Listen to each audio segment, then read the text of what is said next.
치질 수술을 안 하게 됐다고 되게 고마워했던 그런 케이스가 있습니다. 그 약이 이 두 가지 조합인데요. 이게 무엇인지 영상에서 한번 알아보겠습니다. 약들약. 안녕하십니까, 약들약의 고약사입니다. 화이팅 먼저 외치고 시작하겠습니다. 화이팅. 자, 오늘 영상은 인트로에서 말씀드린 것처럼 제 친구가 치질을 극복할 때 활용했던 의약품 조합을 말씀드리겠습니다. 제 친구 녀석이 그냥 커피숍에서 한 몇 달 만에 만났는데 치질 때문에 다음 주에 수술해야 돼, 그런 얘기를 하더라고요. 그래서 야, 치질이 갑자기 생겼어. 그러니까 아니 갑자기 좀 아파서 가봤는데 수술해야 된다고 하더라. 그러길래 난 일반적으로 수술을 한 번에 결정하지는 않거든요. 그리고 여러 병원을 가서 상의를 해서 결정을 하는데 내가 한 군데 가서 바로 결정을 했다길래 깜짝 놀라가지고 일단은 아주 심하게 튀어나온 그런 치질이 아니면 이런 약을 복용해보고 그리고 좋아지면은 갈 필요가 없는 걸로 아는데 또 약을 복용해봤냐 그랬더니 전혀 안 해봤다고 하더라고요. 그리고 아주 막 튀어나와서 이게 안 들어가고 막 힘들 정도는 아니라고 하더라고요. 그래서 야, 내가 보기에는 약을 한 번에 일주일만 먹어봐라. 그리고 이제 병원에 가서 상의를 해봐라. 이곳저곳 여러 군데 가봐라. 조언을 했죠. 얘가 2주 정도 뒤에 연락이 왔어요. 약을 먹고 나니까 너무 좋아져서 병원에 갔더니 수술 안 해도 된다, 이런 얘기를 했다고 합니다. 이건 한 일례인데 실제로 치질이라는 게 단계가 여러 가지가 있는데 금방 좋아질 수가 있어요. 심하면 병원 가서 수술해야 되지만 치질로 인해서 수술하는 것 때문에 스트레스 받는 분들, 이런 분들은 한번 약을 활용해 보셔도 좋을 것 같습니다. 자, 그렇다면 치질은 어떤 게 치질일까요? 어렵진 않습니다. 내 치질이 있고 외 치질이 있지만 일반적으로 항문 주위에 있는 정맥혈관이 늘어나면서 조직이 튀어나온 겁니다. 혈관이 늘어나면서 조직이 튀어나왔기 때문에 되게 아픈 게 특징이죠. 이 치질 같은 경우는 원인이 무엇이냐면은 오랫동안 배에 힘을 줘서 압력으로 조직이 튀어나오거나 혈관이 튀어나오거나, 그리고 두 번째는 운동은 거의 안 하는데 오랫동안 앉아있을 때, 오래 앉아있어도 밑에 쪽으로 압력을 받겠죠. 그리고 세 번째는 노화로 인한 혈관 탄성 저하, 탄성이 있어야 되는데 없어서 늘어나는 거, 그리고 네 번째는 탈수, 다섯 번째 음주나 비만, 흡연, 이런 것들이 원인이 될 수도 있고, 결국에는 어찌됐든 간에 원인은 혈관이 늘어난 거다, 이렇게 보시면 좋을 것 같습니다. 이런 치질은 외치액과 내치액이 있는데 외치액은 이 겉에 조직이 튀어나온 거고 내치액이 좀 더 증상이 심한데 속에서 점점 늘어나서 겉에까지 튀어나온 게 내치액입니다. 내치질. 일반적으로 이런 내치액이 수술을 많이 하는데 속에서 발생된 치질의 단계가 4단계가 있는데 보통 첫 번째 단계가 응가를 볼 때 피가 나거나 살짝 아픈 거, 첫 번째 단계고, 두 번째 단계는 응가 볼 때 살짝 튀어나옵니다. 어떤 게 만져지는 거예요. 그랬을 때 배변 후에는 다시 들어가는 거. 세 번째 단계는 항상 뭔가 튀어나와 있는데 손가락으로 이렇게 밀어넣으면 들어갔다가 다시 나오는 단계. 그리고 네 번째 마지막 단계는 피도 많이 나고 되게 아픈데 손으로도 안 들어가게 덜렁덜렁 튀어나온 게 네 번째 단계입니다. 일반적으로 3단계부터 수술을 권유를 하고 있고 4단계는 수술을 해야 된다고 하는데, 우리가 약을 복용해야 될 단계는 피가 나거나 아프거나 한, 그리고 튀어나왔다가 응가를 싸고 나면 들어가는 1단계나 2단계 때는 약을 복용할 수가 있는 겁니다. 물론 3단계 초기에도 약을 먹으면 좋아질 수 있어요. 이 부분은 주치의와 협의를 잘 하셔야 되고 한 군데 병원만 가서 판단하지 말고 여러 군데를 가서 종합적인 의견을 들어보시는 걸 추천드립니다. 그리고 이제 치질 같은 경우는 최대한 보존적인 치료를 할 수가 있어요. 습관을 교정하고 좌욕을 하면서, 그리고 이런 보충제나 약을 복용하면서 좋아지는 경우가 많이 있기 때문에 섣부른 수술은 하지 마시고 최대한 다양한 의견을 교율해서 전문가들과 상의를 하시길 바라겠습니다.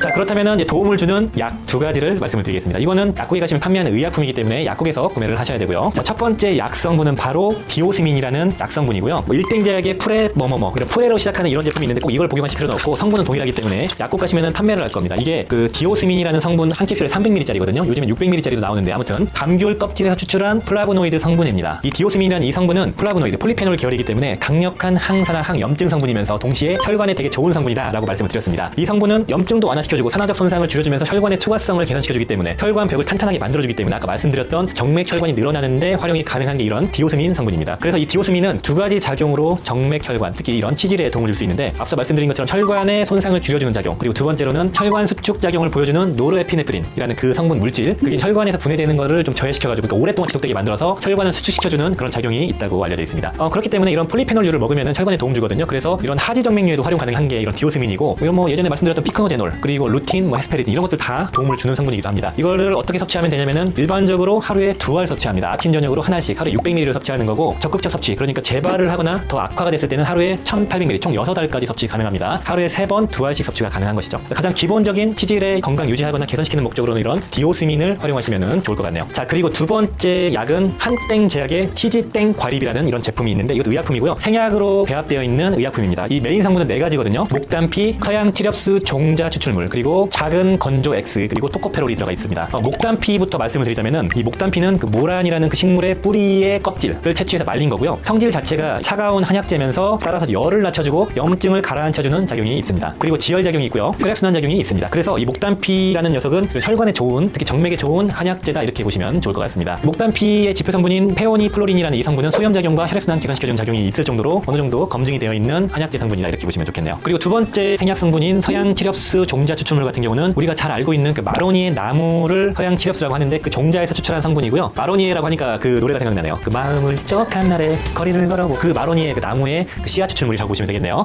이 씨앗에 들어가 있는 메인 성분은 사포닌 계열의 에스신이라는 성분인데요. 이 에스신이라는 성분은 항염증 작용과 혈관벽을 강화시켜주고 혈관을 분해하는 그 효소를 억제하는 작용을 보여줍니다. 그래서 혈관을 재생시켜주면서 동시에 혈액순환을 도와주는 작용도 있다고 하는데 이 에스신이라는 그 성분은 우리가 흔히 알고 있는 그 멍크림, 붓기 빼주고 멍을 없애주는 그 크림 성분에 들어가 있는 메인 성분이 바로 에스신이라는 성분입니다. 그 에스신이 듬뿍 들어가 있는 게 바로 이런 서양 치렵수 종자 추출물의 성분이다 이렇게 보시면 되겠습니다. 자, 그리고 세 번째 성분은 작은 추출물이 들어가 있는데 작은은 자초라는 식물의 뿌리입니다. 지혈작용이 있고 항균작용이 있고 항염증 작용이 있으면서 변을 원활하게 보는 작용이 있는 그 성분이 바로 이 작은이고요. 그리고 네 번째 성분으로는 토코페롤, 비타민 E가 들어가 있는데 이 토코페롤은 항산화, 항염증, 혈관을 강화시켜주고 혈액순환을 도와주는 작용이 있는 비타민이죠. 그래서 요약하자면은 그 목단피의 혈액순환을 도와주고 항염증, 혈관을 보호해주는 성분, 그리고 치렵수 종자에 들어가 있는 에스신의 혈관을 강화시켜주는 성분, 그리고 작은의 항염증, 그리고 토코페롤의 항염증, 항산화 작용, 혈관에 좋은 성분 네 가지가 복합적으로 들어가 있어서 혈액순환, 혈관 강화 이런 것들을 도와주면서 치질을 치료하는 의약품이다 이렇게 보시면 좋겠습니다. 자, 그렇다면 어떻게 이것들을 복용하냐면은 내가 내치액 한 2단계 정도 있는 분들은 아침 저녁으로 요거 하나, 이 치질땡 하나 이렇게 같이 복용하시면 되고요. 치질은 지금 어느 정도 조절이 돼서 거의 문제가 없는데 그냥 관리 목적으로 살짝 아프려고 한다 그러신 분들은 디오스민만 아침 저녁으로 하나씩 복용하시면 되겠습니다. 그리고 이제 임산부들이 치질이 자주 생기죠. 아이가 이제 배에 있으니까 압력이 높아지면서 치질이 생기는데 임산부도 이 복용이 가능한 게 이 디오스민이거든요. 임신 3개월 이후부터 이 복용이 가능하기 때문에 아주 유용한 성분이다 이렇게 보시면 좋겠네요. 자, 이런 의약품을 먹는 걸 활용하면서 동시에 치질을 좀 예방하기 위해서, 치질을 개선시키기 위해서는 가장 중요한 게 있죠. 바로 좌욕을 하는 겁니다. 자욕기를 꼭 사용하셔라 이렇게 말씀드리고 싶네요. 이 자욕기는 정말 중요하죠. 자욕을 하게 되면은 항문 쪽에 정맥의 혈액순환을 도와주고 혈액순환을 도와주기 때문에 압을 낮춰주고 그렇기 때문에 통증도 조절되고 혈관도 탄탄해지고 되게 중요하기 때문에 자욕기를 꼭 하루에 최소 2-3번, 보통 10분 이상 체온보다 살짝 높은 뭐 37도에서 40도 정도 따뜻한 물에 자욕을 해라 이렇게 얘기를 하고 있습니다. 그리고 자욕기는 2-3번은 최소단이고 더 많이 할수록 좋다 이렇게 말씀드리고 싶고, 치질을 낫게 하는 거의 검증된 방법 중에 이런 약보다 더 중요한 게 자욕기를 사용하는 거기 때문에 되게 중요하고, 자욕을 하시면서 항문 쪽에 힘을 줬다가 풀어주는 항문 조이기 운동을 해주시면은 더 혈액순환을 도와줄 수가 있겠죠. 꼭 필수적으로 자욕을 하자 이렇게 말씀드리고 싶고, 잘 싸는 것도 되게 중요합니다. 너무 오랫동안 습관적으로 앉아있을 때는 압이 올라가면서 치질이 발생될 수 있기 때문에 변기에서 3분 이상 앉아서 뭐 습관적으로 핸드폰 보면서 놀고 있거나 멍 때리거나 그러지 마시고 정말 응가가 마려울 때 가서 바로 싸는 습관을 가지시는 게 되게 중요하고요. 그리고 숙이고 있지 말고 정자세로 이 다리는 살짝 높은 상태, 발에 뭘 받쳐서 이렇게 살짝 높여주는 게 변을 편하게 볼 수 있는 자세라고 알려져 있습니다. 그리고 물도 많이 드셔야지 좋죠. 혈액순환도 도와주고 변도 원활하게 볼 수 있기 때문에 하루에 정해진 1.5에서 2리터 이상의 물을 섭취하시는 게 되게 중요합니다. 자, 오늘 영상은 치질에 활용하면 좋은 의약품 2가지 조합을 말씀드렸습니다. 오늘 영상이 도움이 되셨으면 좋아요, 구독 부탁드리겠습니다. 감사합니다.